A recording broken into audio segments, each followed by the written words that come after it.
Il y a des moments où nous devons suivre l'exemple de Jésus et rester silencieux lorsqu'on nous ridiculise ou nous attaque.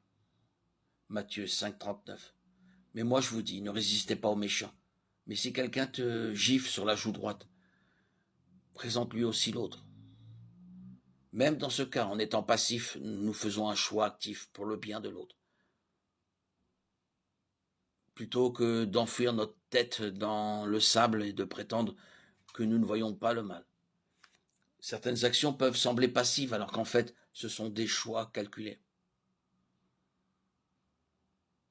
Par exemple, le célèbre prédicateur Billy Graham a refusé de prendre parti politiquement. Bien qu'il soit un chrétien conservateur, il est resté passif en politique.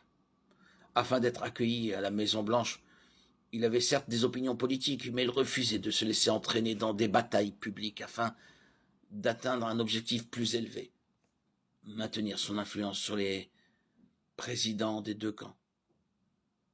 Cependant, il n'y a pas de place pour la passivité lorsque Dieu nous appelle à l'action. Josué a dû agir pour éradiquer le mal en Israël. Dans le chapitre 7, il est arrivé un jour où Barak a dû mobiliser l'armée pour combattre les Cananéens. Juge, chapitre 4.